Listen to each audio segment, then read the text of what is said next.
துலாம் துலாம் ராசிக்காரங்களுக்கு சூப்பரோ மாதம்.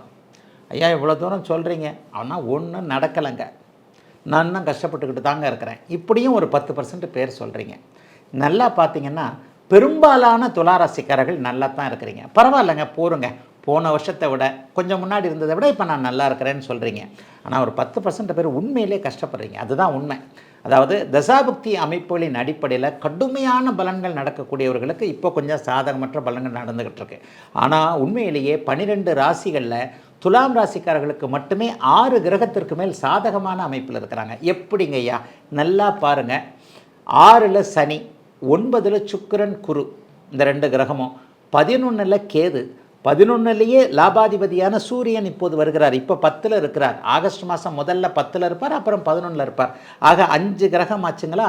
12ல் செவ்வாய் இருக்கிறது. போன மாதம் வரைக்கும் அவரும் 11ல் தான் இருந்தார், இப்போ 12ல் இருக்கிறார். 12ல் செவ்வாய் இருக்கிறது கூட பெரிய தீமைகளை கொடுக்கக்கூடிய அமைப்புகளில் இல்லை. உங்களுடைய பாக்கியாதிபதியான புதனும் இந்த மாதம் 10-11ல் இருக்கிறார். அப்போ நான் சொன்னது சரியாக போச்சுங்களா? ராகுவை தவிர மற்ற எல்லா கிரகங்களும் சாதகமான அமைப்பில் தாங்க இருக்கிறாங்க. 6 கிரகம் 7 கிரகம் சாதகமான அமைப்பில் இருக்குது.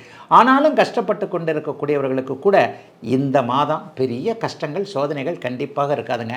துலாம் ராசிக்காரர்களுக்கு அவரவருடைய வயதிற்கு ஏற்றாற் போல மாற்றங்கள், ஏற்றங்கள், முன்னேற்றங்கள் இருக்கக்கூடிய நல்ல மாதங்க இந்த மாதம். சரி, இப்படிலாம் நீங்கள் சொல்கிறீங்க, எனக்கு அது நடக்கலை, தயவுசெய்து முயற்சிகளை பண்ணுங்கள். ஜோதிடம் என்பது இந்த காலகட்டம் நன்றாக இருக்கிறது, நன்றாக இல்லை, செய் அல்லது செய்யாதே அப்படின்ற மாதிரியாக ஒரு மாதிரியாக உண்மையை சொல்லக்கூடியதான் ஜோதிடம். இந்த காலகட்டத்தில் நீங்கள் எதையும் செய்யலாம், நீங்கள் செய்யக்கூடிய முயற்சிகளுக்கு ஏற்றாற் போல உங்களுக்கு பலன்கள் இருக்கும் என்பதைத்தான் இப்போது ஜோதிடம் சுட்டி காட்டுகிறது. எப்போதாவது ஒரு தடவை தாங்க எல்லா பெரும்பாலான கிரகமும் அப்படியே ஒரு ராசிக்காரங்களுக்கு சாதகமாக அமையும். இப்போ அந்த அமைப்புகள் இருக்கிறது.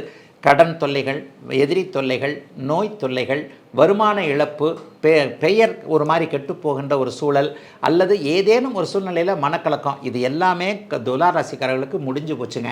ஒரு உத்வேகம் இருக்கக்கூடிய அமைப்பு, இளையவர்களுக்கு வேலை கிடைக்கக்கூடிய அமைப்பு, ஒரு இதை விட முக்கியமாக அந்தந்த வயதிற்கு ஏற்றாற் போல தொழில், வேலை, வியாபாரம் போன்றவைகள் நன்றாக இருக்கக்கூடிய அமைப்பு, கணவன் மனைவி உறவுகளில் மாற்றங்கள் வரக்கூடிய நிலைமை, புத்திரபாக்கியம் கிடைக்காதவங்களுக்கு புத்திரபாக்கியம், வேலை இல்லாதவர்களுக்கு வேலை, தொழில் அமைப்புகள், கால் ஊன்றாதவர்களுக்கு கால் ஊன்றக்கூடிய அமைப்பு, வெளிநாடு வெளிமாநிலம் இங்கே போய் படிக்கணும், அங்கே போய் படிக்கணும், இங்கே போய் இருக்கணும், அங்கே போய் இருக்கணும்ட்டு ஒரு விதமான முயற்சிகள் இருப்பீங்கள்ல, ஒரு கற்பனையிலேயே ஒரு கனவுலேயே ஒரு லட்சியம் தெரியும் இல்லையா?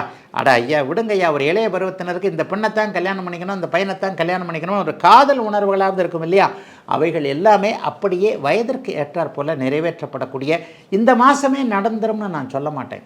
ஆனால் ஒரு வெற்றியை நோக்கி ஒரு கோபுரத்தை போய் நடக்கிறோம் அப்படின்னு சொன்னால் கோபுர படிக்கட்டுகளில் அப்படியே மெதுவாக ஏறுறோம்ல, அந்த முன்னேற்ற படிக்கட்டுகளை தரக்கூடிய நல்ல மாதங்க 2025 ஆகஸ்ட் மாதம்.